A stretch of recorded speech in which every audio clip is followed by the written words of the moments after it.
Listen while the makers of Rexall drug products and 10,000 independent Rexall family druggists bring you Dick Powell as Richard Diamond, private detective.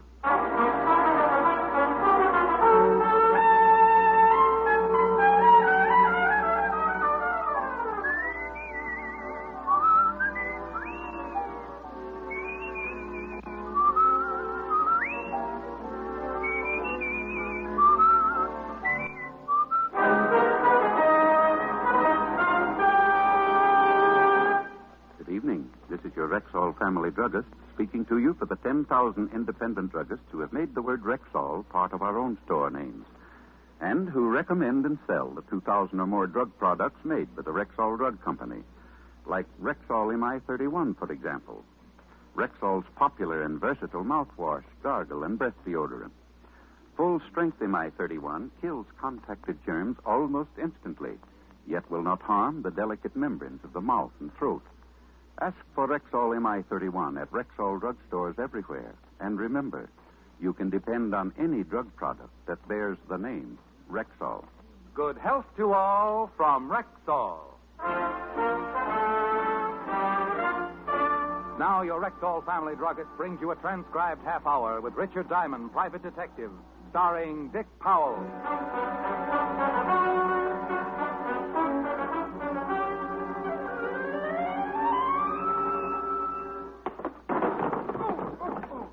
Oh, gee, Diamond, I'm sorry. Did I hurt you? Oh, no, Seymour. I feel great. Oh.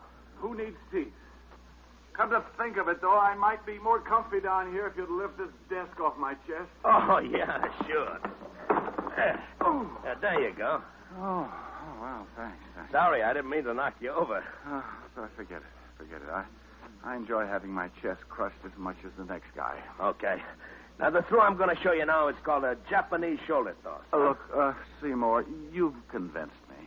Judo is a wonderful sport. I didn't realize what I'd been missing all these years. I love this sport, judo. Now, what'll it be, canasta or old maid? What? How about hopscotch? Oh, come on. Let me show you just one more throw, huh? Not even if it was with a beanbag. Hey, maybe some wrestling holds in. I know a lot of wrestling stuff. Must be some trick you'd like me to try. No, Seymour. I really don't believe Well, come to think of it, yes, there is. A wonderful little trick. Huh? You get yourself a nice long rope, throw it high up into the air. Yeah? And then real quick you climb way, way up to the top and just disappear. Oh, that's nuts. Oh, a defeatist, huh? Well, no. Diamond Detective Agency, brains, experience, enthusiasm, delirium tremens. Rick, don't be so silly. I might have been a prospective client. Oh, hi, sweetie. Hi. Yeah, I guess you're right. But you'll have to admit, I have got brains and enthusiasm and good looks and a dynamic personality. And my father can beat up your father. Rick, you're incorrigible. No, I'm right here in New York. Oh, that's just dandy. Now, will you please tell me what we're doing tonight? Oh, that, honey, is a long story. I'm comfortable. Well, remember the day we walked into Gimbel's basement and I bumped into an old schoolmate of mine who was demonstrating barbells? I remember how funny you looked when he goaded you into picking up that big weight. Yeah. And how hysterical it was when he had to carry me upstairs to the chiropractor. I carried you just like a baby, too, didn't I? Who's that? Now, that's him. Muscles. He bicycled all the way over from Jersey just to tell me his ideas on self-defense. He bicycled? Oh, he was dressed for it. Top hat, tails, sneakers. What are you talking about? One of his cleverest ideas was that I'd treat him to dinner tonight if he could knock me to the floor in less than 30 seconds. So? Gave him the battle of his life. 7 seconds. The point is, where can we eat where they'll poison his food? Hey, I heard that. It's all right, Seymour. You can order small helpings. Rick.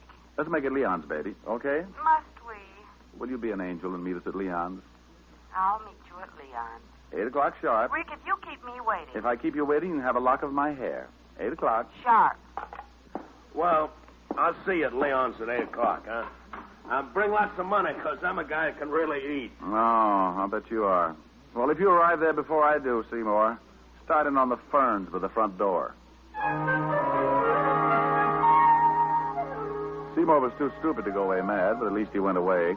I settled back in my chair and made a half-hearted attempt to figure a face out of the water spout on the ceiling. When I woke up, it was 5 o'clock, and I hated myself for the indulgence.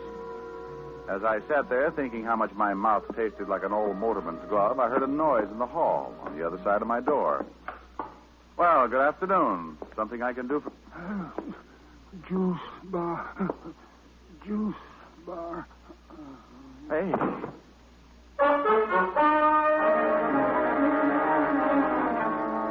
He fell face forward into the pool of blood at his feet, like a wino who'd stumbled into a fountain of muscatel. Funny, isn't it, how an ice pick loses all its homey appeal when it's sticking out of a guy's back? The ice pick this guy was wearing was no exception. I didn't know how long he'd been leaning against my door, but one thing was certain: it was long enough to die. I put in a call to 5th Precinct Police Headquarters and Lieutenant Levinson, and 10 minutes later my office was full of badges. And you have no idea who he is, huh, Rick? Not the vaguest, Walt. Well, the checkup shows you're the only office in the building that's been open after 2, so he must have been on his way to see you when he got it from behind. Maybe he was delivering ice and just happened to fall on his ice pick. Otis. Yeah? Otis, now that you've solved it, why don't you go down to the glue factory and let them put you up in nice little glass bottles? Oh. Well, anyway, here's a billfold in his pocket. That ought to tell us something. How about a look, Fatty? Huh? Oh, sure. Here. Quite a card collector, wasn't he? Quite. Gold Furriers, the Copper Room, O'Toole's Diner. It's lousy food. Got ptomaine once from that cheesecake. I remember. I got ptomaine just watching you eat it. I resent that. And I accept your apology. Yeah. Huh? Where's that green card from? This one? Yeah. The Apollo Health Club. Hey, that's right down the street. Nothing with the old boy's name on it, though. Afraid not. However, something tells me you'll get that from the old boy's fingerprints. Let's hope so.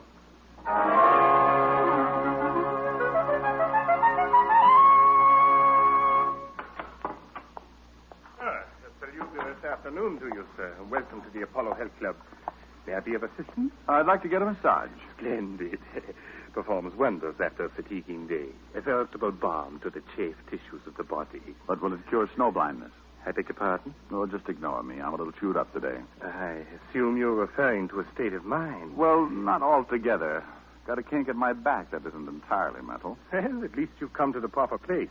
A measure of skillfully applied anatomical science will regenerate the damaged musculature in no time. O'Brien, Mr. O'Brien, front, please. One of my best masseurs. Oh, you're the owner, huh? I am, sir. Let me introduce myself.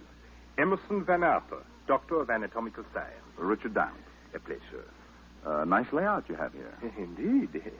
5 years of assiduous study in Switzerland under the illustrious Dr. von Seppelville has given me a boundless knowledge of the human mechanism.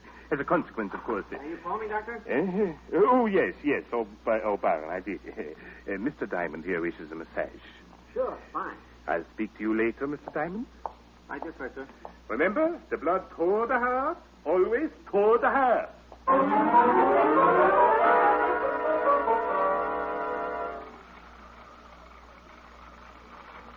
A real private detective, huh?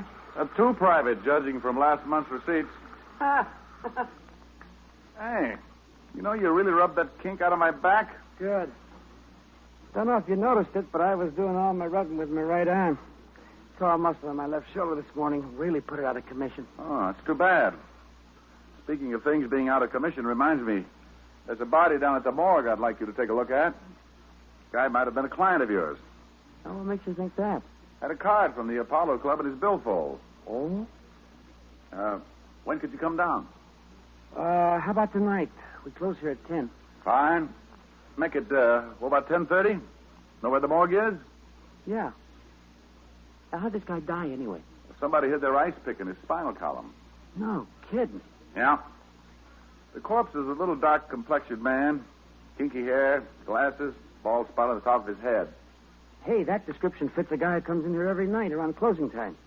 Fanatic on diet. He buys wheat germ from us by the case. Know his name or where he lives? Oh, I know that. Pardon the intrusion, gentlemen, but I'm afraid I'll have to ask Mr. O'Brien to hurry down to the gymnasium. Oh, sure, right away, sir. Here's a fresh towel, Mr. Diamond. Thanks. Sorry to interrupt like this, but we're a trifle understaffed, and expediting the evening rush is something of a problem. Well, all right. Talk to you later tonight, Mr. Diamond. All right. Oh, hey, in case you can't make it, give me a buzz at Leon's restaurant. I'll be there till 8:45. Right.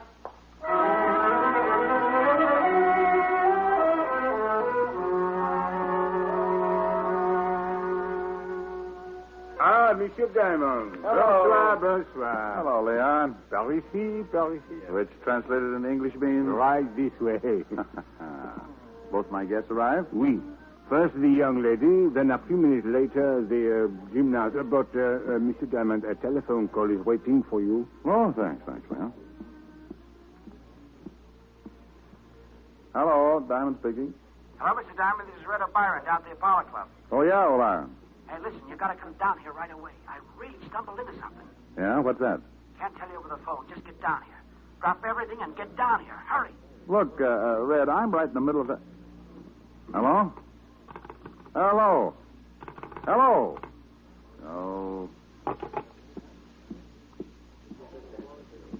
Hey, kids, I got to run. Be back in a few minutes. Just where do you think you're going? Place called the Apollo Club. Yeah? Well, how about my dinner? Go right ahead and order. I'll be back. Oh, by the way, Seymour, that potato salad on the child's plate is a real deal for a quarter. And Helen, Yes, Rick. shoot the kill if he even suggests wrestling.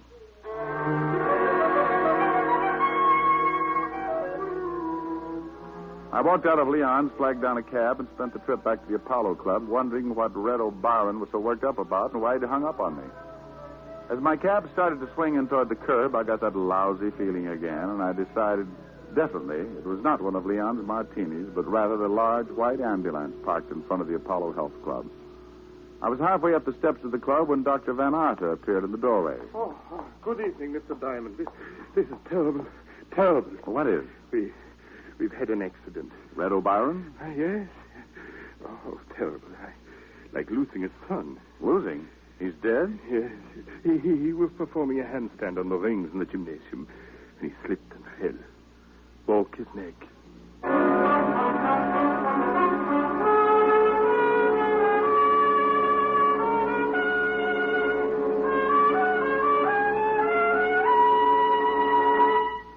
Before we continue with the adventures of Richard Diamond, private detective, here's your Rexall family druggist.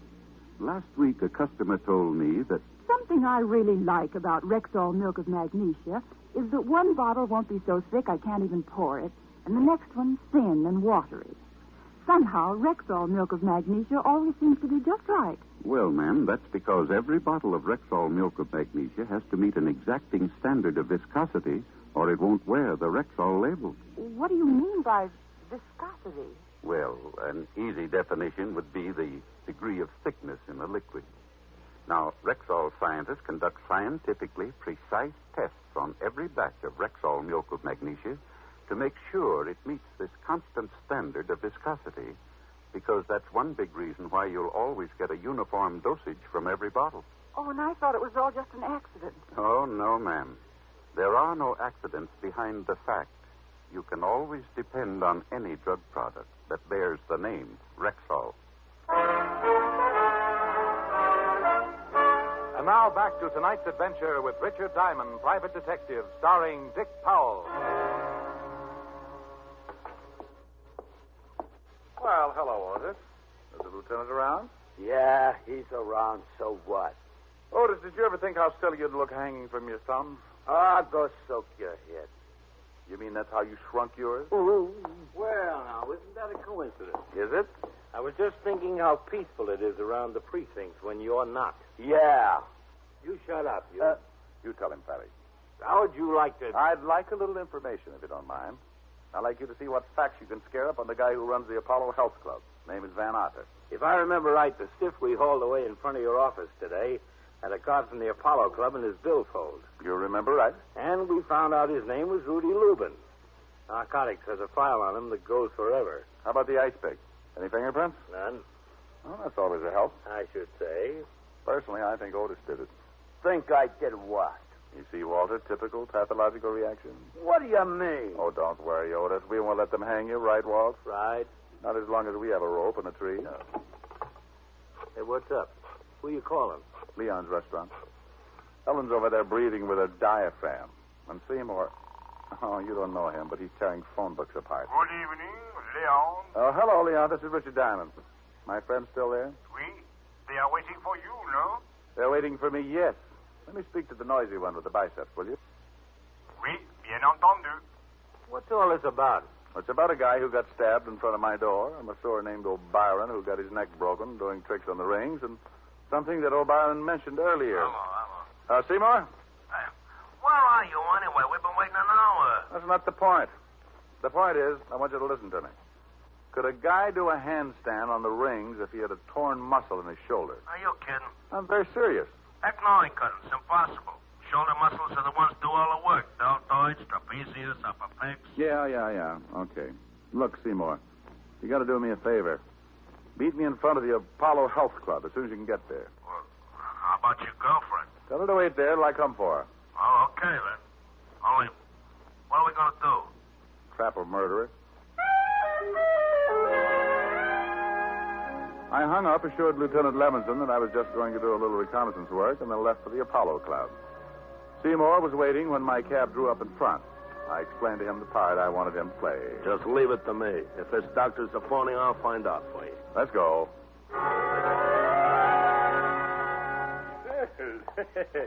Hello again, Mr. Diamond. Doctor? I just talked to the O'Brien boys' family. Oh, it was heart-rending, absolutely heart-rending. I almost broke down. No, you will before it's over. Hmm? I'd like you to meet a friend of mine, Seymour Caper. A pleasure, sir. What do you say, Doc? Seymour's been having a little trouble with his chest lately. I told him you're a doctor of... anatomical science. Yeah, and that you could undoubtedly do him some good. Very kind of you. It's something to do with my muscles. You know anything about them? Muscles are what an anatomical scientist knows most about. Oh, swell. The doctor studied all about muscles in Switzerland. Oh? Just what seems to be the trouble. Well, here's the deal, Doc. It all started the other day when I was working out with my barbells.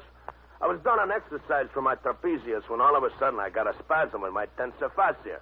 So I bent over to set the barbell down on the floor, and that's when the pain hit me. First in my pectoralis minor, then in my intercostals, and finally in my diaphragm. A kind of spasmodic contraction like when you get the hiccups. Only no hiccups. You know what I mean? Yes. A spasmodic contraction. Of the diaphragm. Only no hiccups. And then my abdominals began tightening until I could hardly expel my rib cage. Oh. That's when I called Diamond here. I see. Yes, quite naturally.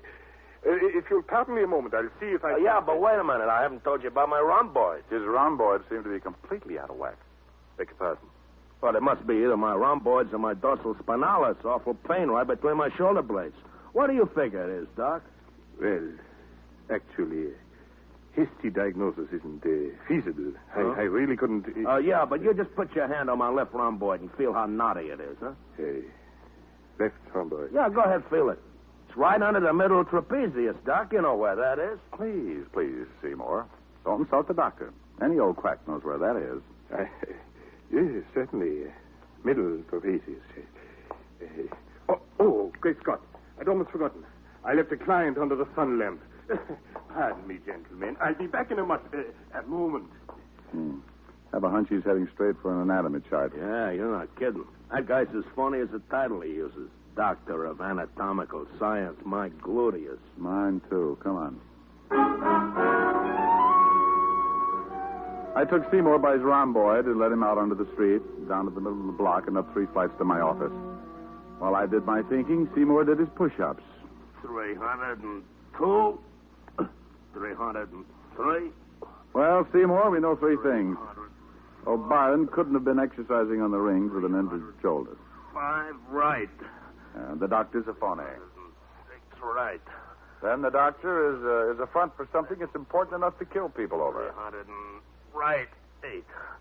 As a consequence, you and I are burglars. And what? Starting as soon as the Apollo Club closes. But you mean we're going to bust into the joint? We're going to bust into the joint or flatten your head in the attempt.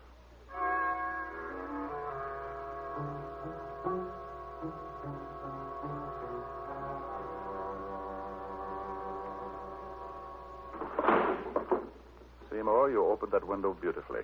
Thanks. Remind me to autograph your biceps later. Hey, this detective business is dangerous, ain't it? Oh, yes. But think of the advantages. Long hours, no time for meals. And on a good day, a guy can pick up as high as 200 or 300 bullets in his back. I don't like it. Go on, crawl in. Okay. Don't push. I followed Seymour in, and we waited a minute for our eyes to get accustomed to the darkness. Then we moved cautiously down the stairway to the first floor.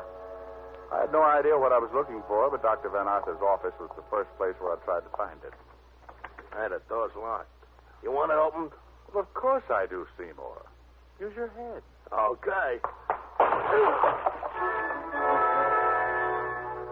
Seymour would be pulling plywood out of his scalp for the next week, but it got us in. I took the place apart, but came up with a big fat nothing. So we left the office and headed down the hall toward the back of the building. Hey, look. What's the matter? It's a fruit juice bar.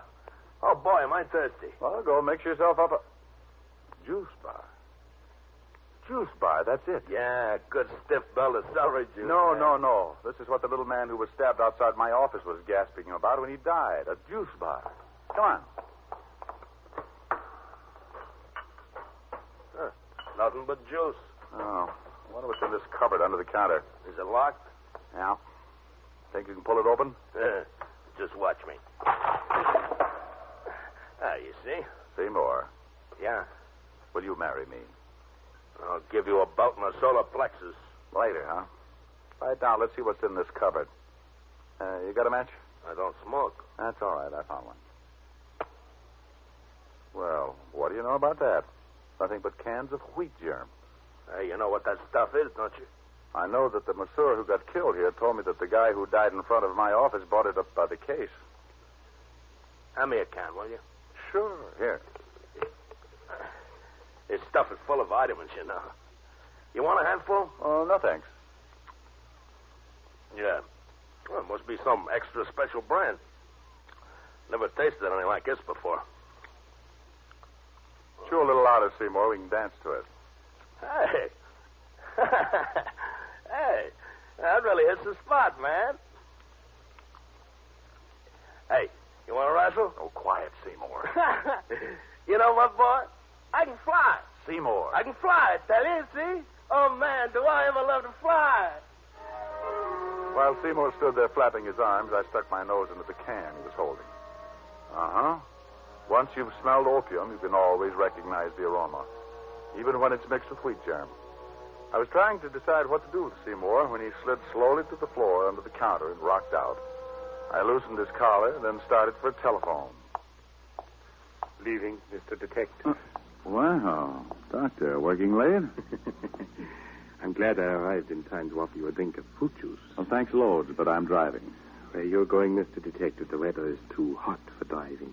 Now, isn't that a nasty thing for a guy who sticks ice picks in people to say? Oh, that was the most unpleasant experience, I assure you. It's just that Mr. Lubin began demanding a little too high a percentage for distributing my health foods. Even went so far as to threaten me with exposure. So you grabbed up an ice pick from your juice bar and followed him out of the club. Mm-hmm. I doubt if he ever knew what hit him. Oh, I bet he had a hunch. Well, I perceive that you sampled my wheat germ. No, I opened a can or two. Personally, I never touched the stuff without bananas and cream. You've made the same unfortunate discovery that Ed O'Brien made, Mr. Detective. Oh, that's why he called me at Leon. Yes, and that's also why I had to resort to the unsportsmanlike expedient of luring him to the balcony of the gymnasium and then pushing him over head first. I was about to call the doctor a particularly dirty name when Seymour's hulking shoulders loomed up behind the juice bar, not over 3 feet from where the doctor was standing. Doctor, you're wrong. Seymour is not a sissy. What? I don't think you could beat up Seymour with one hand. That's what. Mr. Diamond, I'm afraid you're asking to be shot. Yeah, well, just to try it. Who said... Yes. I'll teach him to call somebody who knows how to fly a sissy.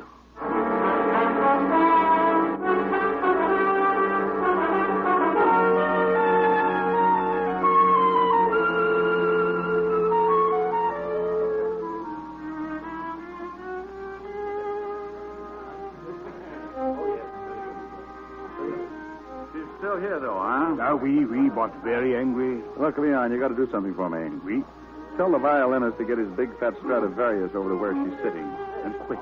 We, immediately. Hello, Miss Asher. Oh, come on, sweetie. I've had a rough night. Subduing murderers, opium eaters. Least you could do is say hello. Hello. I like that song, don't you? Look, I know all about you and your little violin bit. Huh? I saw Leon pointing us out to the violinist. He did? Mm-hmm. And where, may I ask, is little Seymour? Little Seymour ate too many goodies. He's having his stomach pumped. Oh, now that's sweet. I think so. I think the song is nice, too. I think you should sing it, too. I think I should, too. Hold me close and hold me fast. The magic spell you cast. This is La Vie en Rose. When you kiss me, heaven sighs. And though I close my eyes, I see La Vie en Rose. When you press your heart. Oh, God. Start the song again. Hold me close and hold me fast. The magic spell you cast. This is La Vie en Rose. When you kiss me, heaven sighs. And though I close my eyes, I see La Vie en Rose. When you press me to your heart, I'm in a world apart, a world where roses bloom. And when you speak, angels sing from above. Everyday words seem to turn into love songs. Give your heart and soul to me, and life will always be La Vie en Rose. Nothing? I won't say. Want to feel my biceps? All right. Well? Nothing.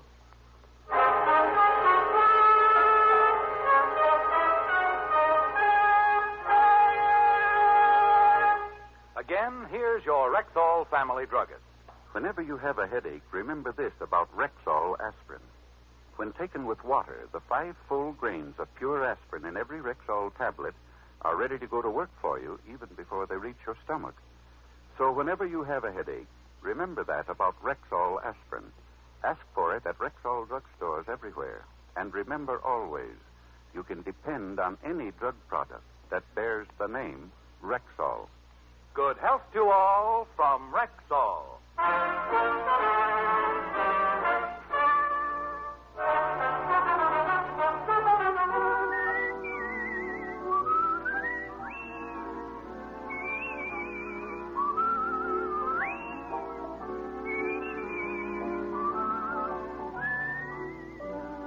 Richard Diamond, Private Detective, stars Dick Powell in the title role and is written by Harvey Easton with music composed and conducted by Frank Worth. Featured in tonight's cast were Virginia Gregg, Arthur Q. Bryan, Wilms Herbert, Bill Conrad, Jay Novello, and Dan O'Herlihy. Richard Diamond, Private Detective, is transcribed in Hollywood by Jaime Del Valle.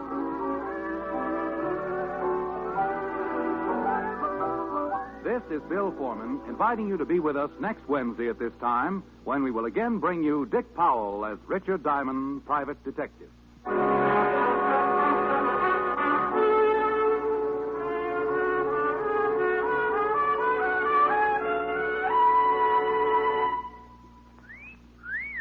Hiya, beautiful. Get lost, Bristlepuss. You need a shave. But I have shaved. What else do you want me to do? Silly boy, she wants you to go Stag. Go Stag? But why? Because Stag is Rexall's exclusive line of men's good grooming aids, like Stag Brushless Shave Cream.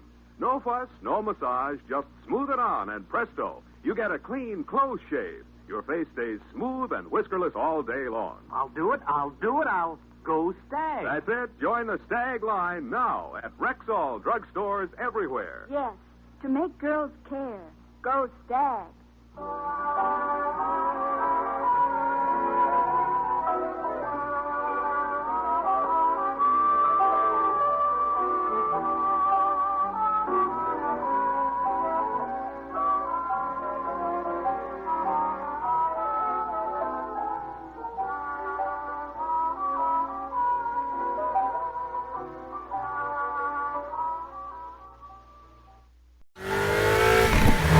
climbing up a sky-high mountain pass. Suddenly, you blast through a dense layer of clouds, and you see it, Pikes Peak. Named after General Zebulon Pike, who never actually made it to the top. Of course, he didn't own a sedan from Kia's turbo-infused, sport-tuned GT lineup. Well, Zebulon, this one's for you. Hurry into your local Kia dealer today for great deals on the K5 Stinger and Forte. Kia, movement that inspires. Visit kia.com for details. Always drive safely.